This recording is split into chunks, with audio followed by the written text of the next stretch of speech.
नमस्कार, स्वागत है आप सभी का सीयूटी कॉन्सेप्ट में। आज हम लोग इस वीडियो में देखेंगे सीयूटी यूजी के लिए हिंदी का क्या सिलेबस रहता है। जैसा कि आप सभी को पता है, पिछले साल पहली बार सीयूटी हो रहा है।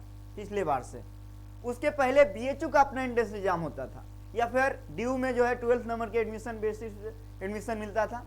वहीं इलाहाबाद की बात किया जाए तो इलाहाबाद का भी अपना एंट्रेंस एग्जाम होता था, जैसा कि आप सभी को पता है। तो सीयूटी में जो हिंदी का सिलेबस है, एनटीए ने क्या दिया है और एग्जाम में जो सवाल आया है उस सवाल के अनुसार क्या सिलेबस बन रहा है, सब कुछ के बारे में हम लोग इस वीडियो में बात करेंगे। मेरा परिचय आप लोग जानते ही हैं, मेरा नाम रजनीश कुमार है। मैं बीएचयू से ही यूजी कंप्लीट किया हूं और मैं बीएचयू का ही पीजी का स्टूडेंट हूं। तो आज हम लोग इस वीडियो में देखेंगे। और हिंदी जो है विगत 3 वर्षों से बीएचयू कॉन्सेप्ट पहले था, अब हो गया सीयूटी कॉन्सेप्ट, जिसमें कि हम ही आप लोग को पढ़ा रहे हैं। बीएचयू एंट्रेंस होता था 30 में 30, कई स्टूडेंटों ने हिंदी में लाया और इस बार पहली बार सीयूटी हुआ तो इसमें भी 100% कई स्टूडेंट ने हिंदी में पाया। तो हिंदी हम लोग किस प्रकार पढ़ाते हैं, किस प्रकार आप लोग पढ़ेंगे, देखेंगे ही, क्योंकि आप सब परिवार का हिस्सा बन चुके हैं। मेरा भी दायित्व है हिंदी में पुनः जो अपना इतिहास है उसको बरकरार रखेंगे। आपका भी कर्तव्य होना चाहिए कि रजनीश मतलब मेरे साथ लगातार आपका तालमेल बना रहे, जो हम कहें वो आप कहें, ठीक है। तो सबसे पहले हम लोग चलते हैं हिंदी का जो सीयूटी का पाठ्यक्रम है उसके बारे में देखेंगे। देखिए, एनटीए के बारे में आप लोग देख लीजिए। एनटीए ने जो सिलेबस दिया है आप सभी को, एनटीए ने जो सिलेबस दिया है वो आपको हिंदी में नहीं लिख के दिया है। हिंदी का सिलेबस एनटीए ने हिंदी में लिख के नहीं दिया है। आप लोग वेबसाइट पे जाके देख लीजिएगा, पूरी तरीके से इंग्लिश में लिखा हुआ है। तो हमने आपकी सुविधा के लिए हिंदी में भी लिख के आया ताकि आप लोग समझ पाएंगे। सबसे पहले देख लीजिए, अगर आप बीएचयू से बीए आर्ट्स या बीए सोशल लिख देते हैं जी, आर्ट्स या सोशल, या बीएचयू से बीए एलएलबी या फिर एलएलबी, बीएचयू का जो एलएलबी है। इसके अलावा कई ऐसे कोर्स है, जैसे इलाहाबाद से अगर आप बीए करना चाहते हैं। इसके अलावा देखिए, जामिया मिलिया इस्लामिया में अगर आप हिंदी ऑनर्स लेना चाहते हैं तो सिर्फ और सिर्फ हिंदी आपका डोमेन में होना जरूरी है। तो सभी के लिए हिंदी की बहुत ज्यादा आवश्यकता है। तो आप लोग हिंदी पढ़ेंगे, समझेंगे, ठीक है। उसके पहले जो एनटीए ने सिलेबस दिया, जो आपके सामने हमने लिख के आया, ठीक है। 50 सवाल हिंदी से पूछा जाता है। कितने क्वेश्चन? 50। आपको करना कितना है? 40 बनाना होता है। 10 सवाल आप स्किप कर सकते हैं।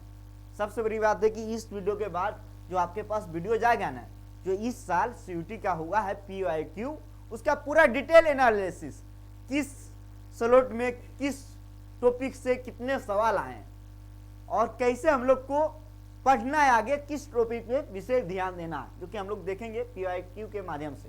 और पेपर भी लेके आएंगे, सवाल कैसे आए थे, किस तरीके से सवाल को बनाया गया था, ताकि आप लोग पूरी तरीके से प्रिपेयर हो जाए। इसको कॉपी में नोट करते हुए जाइएगा। अभी सिलेबस का जो सीरीज चल रहा है, सिलेबस जान लेना वह जरूरी है।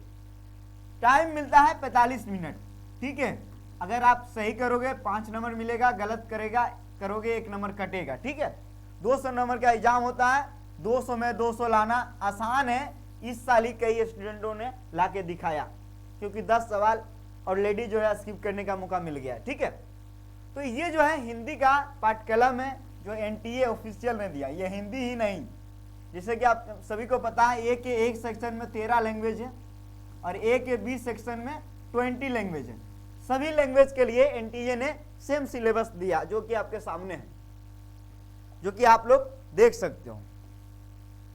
एक एक करके हम लोग देखेंगे, अभी समझेंगे भी। सबसे पहले आप देखिएगा, यहां पे कुछ सेक्शन है।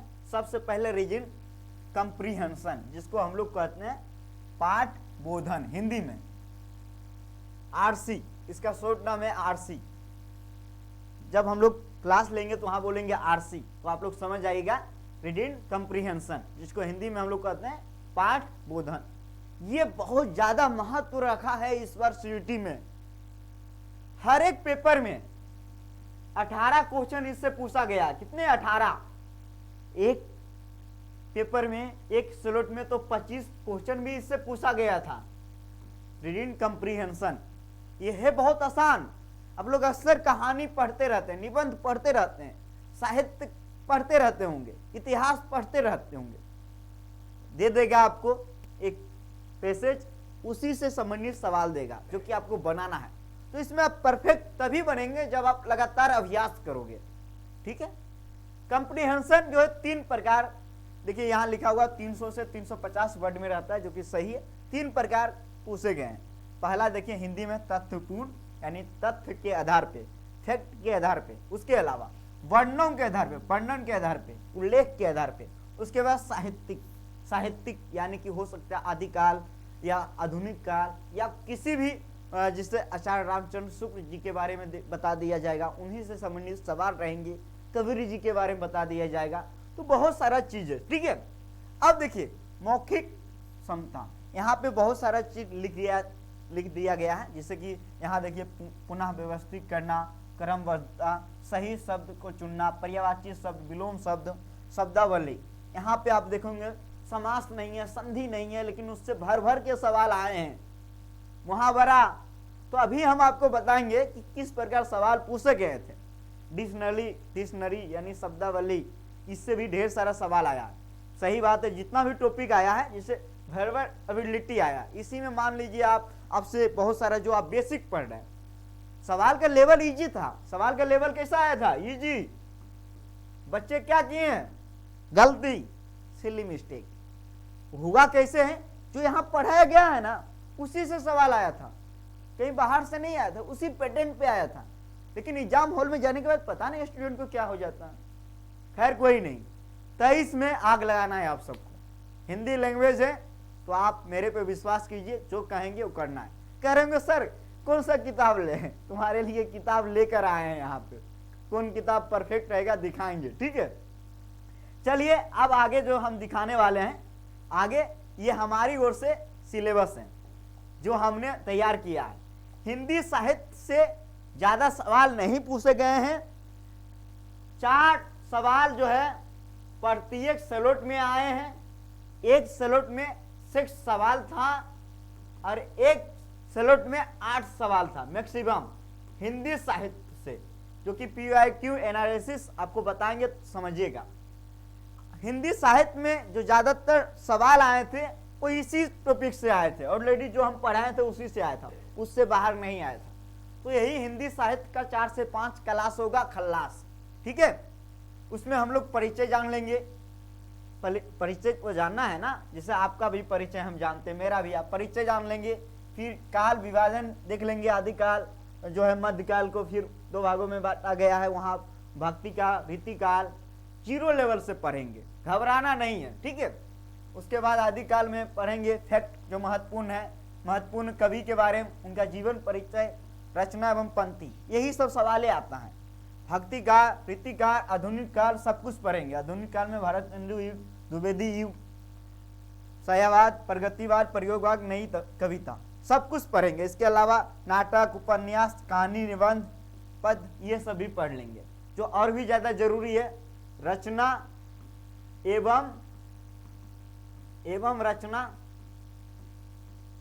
रचनाकार, ये देखिए ये जो है ना, ये इसी में पढ़ाएंगे। तो इसमें जैसे प्रमुख कवि के बारे में बताएं तो इन्हीं का रचना साथ में बता देंगे। कॉपी में नोट कर लीजिएगा सभी लोग, सिलेबस वाला जो आप लोग नोट तैयार कर रहे होंगे। आगे देखिए हिंदी व्याकरण जो है आपके लिए रामबाण है। मैं दिल से बता रहा हूं, हिंदी व्याकरण से 25 सवाल जो है हिंदी व्याकरण से आए हैं। जो टॉपिक लिखे हैं इसी टॉपिक से आए हैं। हो सकता है कुछ टॉपिक नहीं लिखे होंगे, जैसे कारक हो गया, हो सकता है जो मिस हो गया होगा। जब PYQ बताएंगे तो वहां पे बताएंगे। हालांकि कारक से ज्यादा सवाल नहीं आया था। 25 सवाल हिंदी व्याकरण से पूछे गए हैं। अभी जो आप NDA वाला सिलेबस दिखाएं उसमें सर हिंदी व्याकरण लिखा हुआ नहीं है। जो लिखता है ना, वो लैंग्वेज में जो लिखा गया वो यही सब है, यही सबसे सवाल आया। मैंने कई ऐसे सेट में देखा जिसमें 4 गो उपसर्ग से सवाल है, 4 गो प्रत्यय से सवाल है, 4 गो समास, 4 गो पर्यायवाची, 4 गो विलोम। इस प्रकार कई ऐसे सेट में देखा। इजी सवाल, हलवा सवाल। आप अगर सही से नहीं पढ़ोगे तो गलती आपकी होगी। जो यहाँ से PDF दिया जाएगा, इसे मुहावरा हो गया, मुहावरा का, पर्यायवाची शब्द का PDF दिया जाएगा, तो उसको पढ़ना है, कॉपी में नोट भी करना है, लिखना भी है, ठीक है। तत्सम, तद्भव, संज्ञा, लिंग, वचन, कारक, सर्वनाम सब लिखा हुआ है। देखिए वाक्य शुद्धि करने वाला पूछा गया, भर भर के मुहावरा, क्रमबद्धता। देखिए क्रम जो है ना, ये बेहद इंपॉर्टेंट है। ये 3 प्रकार के एग्जाम में पूछे गए, एक शब्द के आधार पे, ध्यान दीजिएगा, दूसरा वाक्य के आधार पे, और एक और जो है ऑर्डर में दे दिया गया था, जिसको हम लोग डिक्शनरी कह सकते हैं। तो ये आप लोग देख लीजिएगा, जब मैं पढ़ाऊंगा तो वहां पे क्लियर कर दूंगा। कंप्रीहेंशन बहुत इंपॉर्टेंट है, इंपॉर्टेंट है CUET के लिए, और ये बचपन से आप लोग पढ़ रहे हैं, अभ्यास करने की आवश्यकता है, भर भर के जो है अभ्यास करवाएंगे आपको, ठीक है। रस, संध, अलंकार, इससे तो नहीं आया, लेकिन इससे सवाल एग्जाम में आया। अलंकार VVI टॉपिक रहा है, सभी जितना भी मैंने यहाँ लिख के आया, सभी टॉपिक से भर भर के सवाल एग्जाम में आए हैं। तो ये सब आपको पढ़ना है, आप लोग बचपन से पढ़ रहे होंगे। लेकिन होता क्या कि सर 2 साल पहले पढ़े थे, अब फिर से पढ़ना पड़ेगा क्योंकि CUET देना है, ठीक है ना। चलिए अब फिर से आगे बढ़ते हैं। हिंदी भाषा से ज्यादा सवाल आए नहीं थे, विगत वर्षों में आता था, लेकिन बोलियां से 1-2 सवाल आया है। अन्य तथ्य में भी हम लोग देख लेंगे हिंदी भाषा के बारे में। जिससे आपको पता ही है, हमारे संविधान हिंदी को राजभाषा मानता है। किस अनुच्छेद आर्टिकल के आधार, 343A आर्टिकल के आधार पे हमारा संविधान। तो ये सभी पढ़ लेंगे। हिंदी विविध से सवाल पूछे गए हैं, ये पुरस्कार जो भी हो, अन्य तत्व जितना भी है सब कुछ हम पढ़ेंगे। ये आपको समझ में आ गया। NTA ने सिलेबस आपको दिया, ये सिलेबस आपका जो है, अब जो भी मुझे मानते हो सर भैया, जो भी आप प्यार से कहते हो, यहाँ से सिलेबस को मैंने तैयार किया, ठीक है। अब जो आपको दिखाएंगे, अब आपको हम बुक के बारे में दिखा रहे हैं। बुक देख लीजिए, यही बुक है, आपको बुक भी दिखा देते हैं। देखिए ये बुक है, ये बुक है, ये वाला बुक है, ठीक है। कहेंगे सर कैसे पढ़ेंगे, इतना मोटा है, तो पूरा पढ़ने की आवश्यकता नहीं है, अभी बताएंगे। ये वाला हो गया। और 2 बुक हम हमेशा चलाते हैं, एक ये वाला है, देखिए समान हिंदी रूसेंट। तो ये दोनों बुक, दोनों में से कोई एक खरीद लीजिएगा, ठीक है, कोई एक खरीद लीजिएगा हिंदी लैंग्वेज के लिए। और आगे देखिए, आगे मैं बता रहा हूँ टॉपिक, मैंने यहाँ पे भी टिक करके लाया है कि ये सब टॉपिक जो है आपको पढ़ना है। हालांकि जब यहाँ से लेक्चर जाएगा तो आप देखना, यहाँ देखना, लेकिन ये सब जो टिक लगा हुआ है सब कुछ आपको पढ़ना है, सबको पढ़ना है। और इसीलिए मैं ये करके लेके आया हूँ, ताकि अब मेहनत तो आपको करना पड़ेगा, पढ़ाएंगे हम, मेहनत करना पड़ेगा ना। तो लो सब कुछ आपके सामने मैंने बता दिया, हिंदी का सिलेबस क्या है, कहाँ कहाँ से सवाल आ रहा है, पैटर्न क्या है। अब PYQ, अगला जो वीडियो बनेगा ना, पूरी तरीके से PYQ एनालिसिस, जिसमें हम लोग देखेंगे कि कहाँ कहाँ से, किस स्लॉट में, किस डेट में सवाल आए हैं।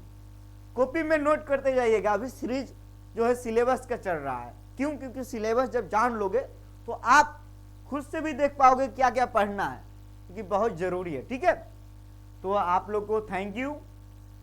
हम लोग मिलेंगे फिर क्लास में, मिलेंगे ही। अगला क्लास हम लोग का हिंदी का PYQ एनालिसिस होगा। बहुत बहुत धन्यवाद आप सभी को। जय हिंद।